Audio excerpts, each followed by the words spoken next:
मित्रः शं वरुणः शन्नो भवत्वर्यमा शन्न इन्द्रो बृहस्पतिः शन्नो विष्णुरुक्रमः ॐ शान्ति शान्ति शान्तिः।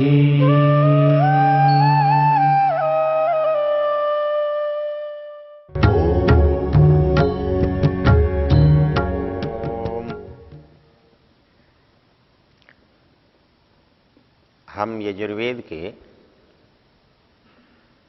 32वें अध्याय की चर्चा कर रहे हैं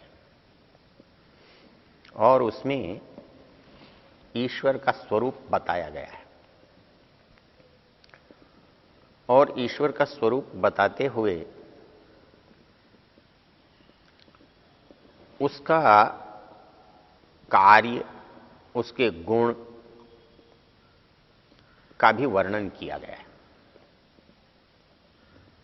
हम ईश्वर की जब स्तुति करते हैं, ईश्वर की प्रार्थना करते हैं,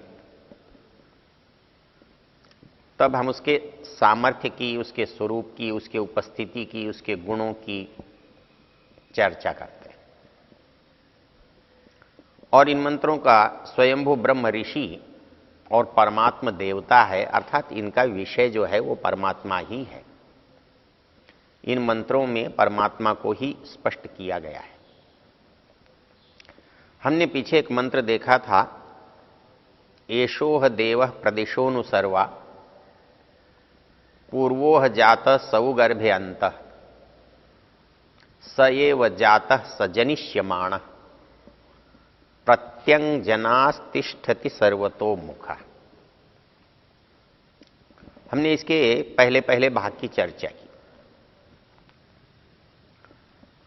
क्या चर्चा की?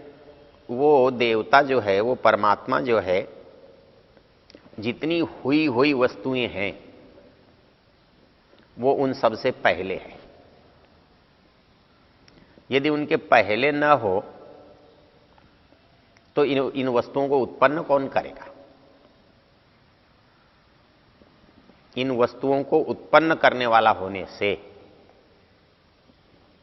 वो पहले है। एषोह देव प्रदिशोनु सर्वा। और ऐसा नहीं है, कहीं कहीं है, समस्त स्थानों पर है, सब दिशाओं में है। और वो अंदर भी है और बाहर भी है। सब वस्तुएं उसके अंदर है, समस्त जगत उसके अंदर है और वो स्वयं जगत से बाहर भी है। वो वस्तुओं के अंदर भी है, वो जगत के अंदर भी है और वो जगत के बाहर भी है। इसलिए स एव जातः स जनिष्यमाणः, वो आज तक जो कुछ हुआ है उसका करने वाला भी वही है और आगे जो होगा उसका भी करने वाला वही होगा। अब इसमें अंतिम एक चीज है जो समझने के लिए बड़ी अच्छी है। वो क्या है? प्रत्यंजनास्तिष्ठति सर्वतोमुख। किसी का ज्ञान होने के लिए, किसी से बात करने के लिए, किसी का परिचय करने के लिए हमें एक चीज की बड़ी आवश्यकता है, वो है उसका आमना सामना। अर्थात जब कोई व्यक्ति हमारे सामने से जा रहा है, यदि उसका मुंह दूसरी तरफ है तो हम कुछ कहना चाहकर भी कह नहीं पाते। हम उसकी पहचान ही नहीं कर पाते क्योंकि मुख सामने नहीं है। हम उसके कुछ अंगों को, कुछ अवयवों को, कुछ पीछे के भाग को देखकर हम नहीं समझ सकते कि कौन है। तो कैसे समझें कि वो कौन है? कहता है सामने है, सामने। प्रत्यंजना, हर वस्तु में से झांक रहा है, हर आत्मा में से झांक रहा है। हर जगह पर दिखाई दे रहा है। इसलिए यहां विशेष बात जो कही है, प्रत्यंग जनास्तिष्ठति, वो प्रत्येक मनुष्य में है। क्यों? सर्वतोमुख, वो सब ओर मुख वाला है। अब सब ओर मुख वाला होने से क्या होगा? सब ओर मुख वाला होने से बाकी चीजों के साथ होगा, अर्थात सब ओर उसके हाथ पैर मुख सब कुछ होगा।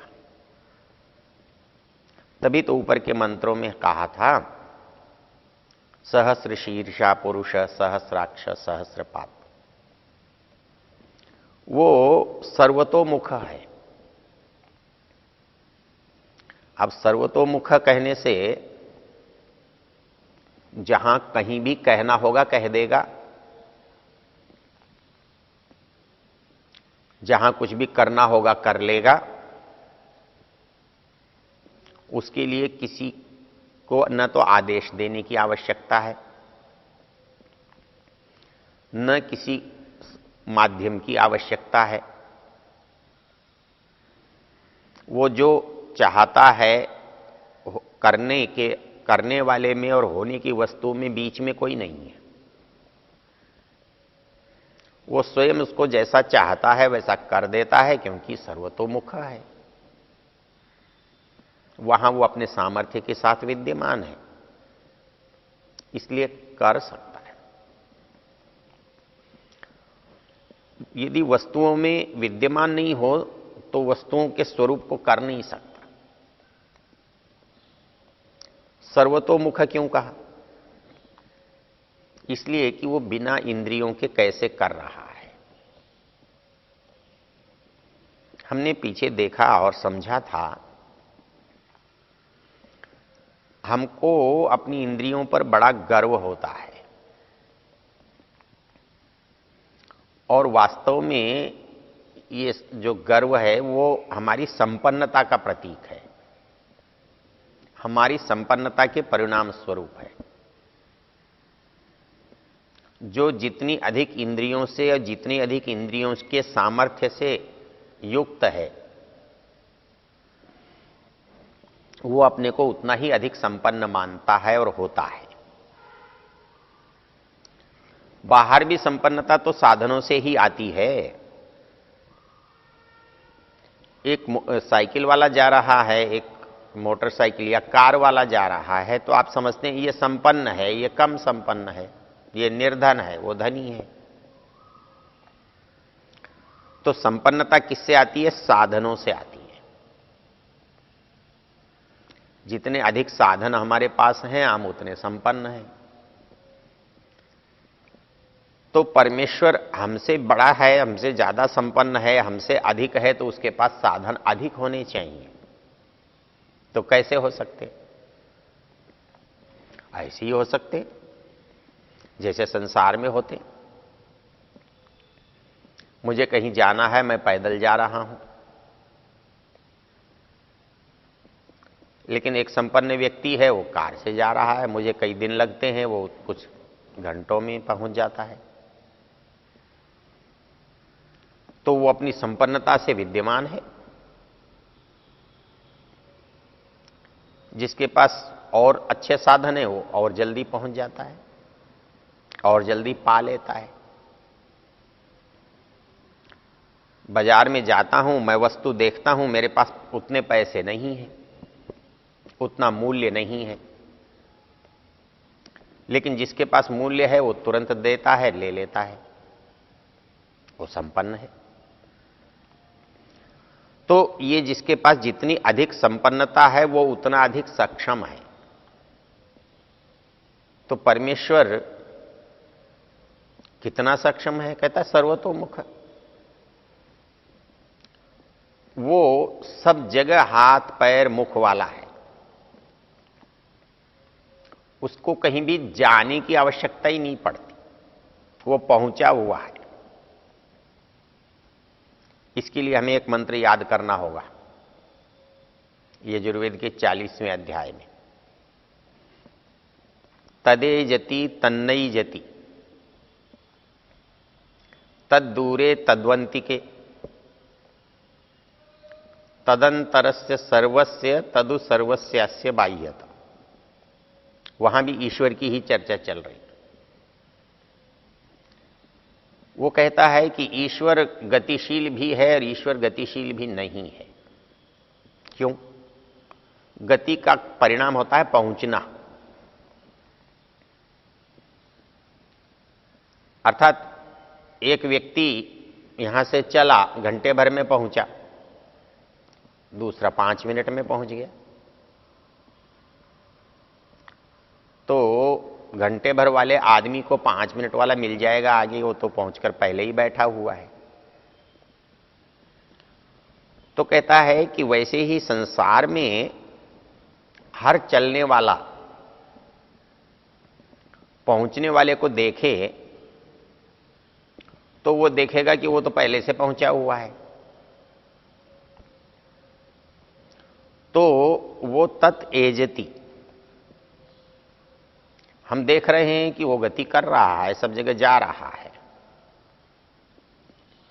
लेकिन तन न एजति, क्योंकि गति वहां हो सकती है जहां वो विद्यमान न हो। वहां यदि वो पहुंचे तो हम कह सकते हैं कि वो चलकर गया, वो दौड़ कर गया, कि वो कार से गया, कि वो हवाई जहाज से गया, वो गया। लेकिन उसे जाना तो पड़ता ही नहीं, जाते तो हम हैं। हमने उसको यहां देखा था, हम गए, हम चले, हम पहुंचे, हमने उसे वहां देखा। वो अपनी दृष्टि से न एजती है, वो गति नहीं करता, उसको गति करने की आवश्यकता नहीं है, किंतु हमारी दृष्टि से एजती है।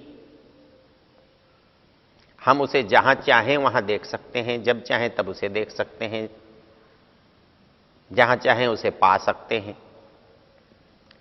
तो हमें लगता है कि वो हमसे पहले ही वहां पहुंचा हुआ है।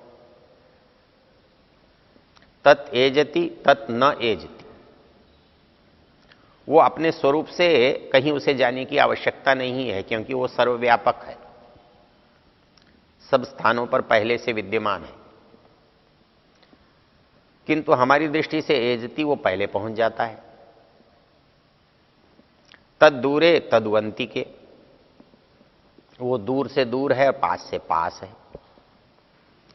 यह महत्वपूर्ण बात है। महत्वपूर्ण बात यह है कि यह दूरी और नजदीकी कैसी।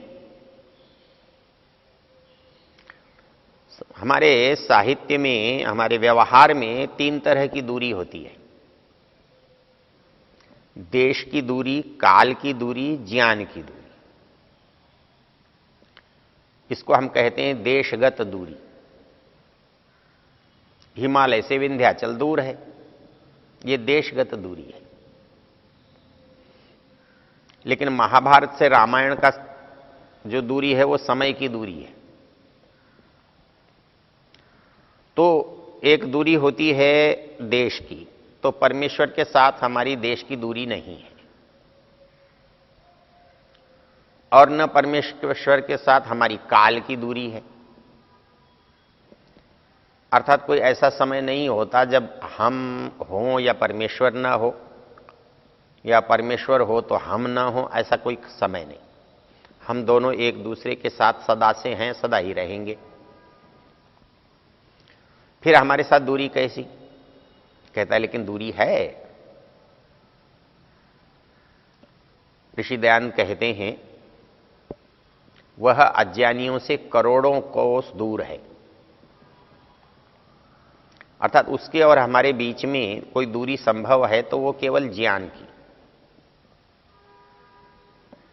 जैसे हमारे पास कोई वस्तु है लेकिन हम भूल गए, हमारे लिए विस्मृति हो गई, तो होने पर भी नहीं हुई जैसी है। हमको पता ही नहीं है कि वो हमारे पास है, और पता हो जाए तो फिर उसके होने का हमको लाभ हो जाएगा। वैसे ही परमेश्वर से हमारी देशगत दूरी नहीं है, परमेश्वर से हमारी कालगत दूरी भी नहीं है, केवल एक दूरी बचती है, वो है ज्ञान की। अर्थात हम परमेश्वर को क्यों नहीं मिल पाते, क्यों नहीं देख पाते, क्यों नहीं हमारी बात बनती, केवल इसलिए कि उसको हम जानते नहीं हैं। और उस जानने का नाम ही स्तुति है। तो उसको जानने के लिए हम ये प्रयत्न करते हैं, तत् एजति तन्नई जति तद दूरे तदुअंतिके। और इससे आगे वो एक बात कहते हैं, तदंतरस्य सर्वस्य तदु सर्वस्यास्य बाह्यता। ये जो संसार है ना, इस सारे संसार के वो अंदर भी है। तदु अस्य सर्वस्य बाह्यता। ऐसा कैसे संभव है? ऐसा कैसे संभव है कोई चीज अंदर भी हो और कोई चीज बाहर भी हो? हमें यह तो समझ में आता है कि हम किसी चीज के अंदर हों। जैसे कोई पानी के अंदर प्राणी है तो चारों तरफ पानी है, ये हमको पता लगता है। लेकिन कोई चीज हमारे अंदर भी और हमारे बाहर भी हो, ऐसा कैसे है? तो उसका एकमात्र उदाहरण है आकाश। आकाश के बिना कोई भी स्थान खाली नहीं है। और उसकी सूक्ष्मता कभी हमारे लिए के निकलते हैं। अग्नि में से जाते हैं तो हमारा जलना हो जाता है, भस्मसात हो जाता है। तो एक चीज बचती है आकाश। उस आकाश में से निकलते हैं तो उसकी सूक्ष्मता की पहचान है कि उसके अंदर हमारी गति अव्याहत रूप से होती है। न उससे आकाश में अंतर पड़ता है, न मुझ में अंतर पड़ता है। जल में, पृथ्वी में, वायु में, अग्नि में, सब जगह कहीं न कहीं अंतर पड़ता था, लेकिन आकाश में नहीं पड़ता। इसलिए मंत्र कह रहा है, वह परमेश्वर तदु सर्वस्य अस्य बाह्यता। वो इस सारे संसार में है और वह इस संसार से बाहर भी है। कैसे? आकाशवत व्यापक है। ओ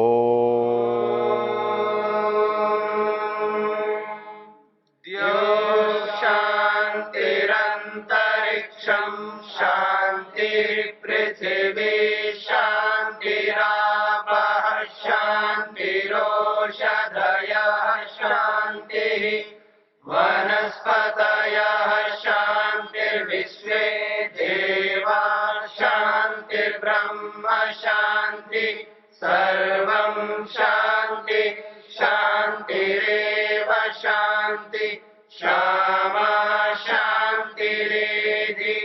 ओम शांति शांति शांति।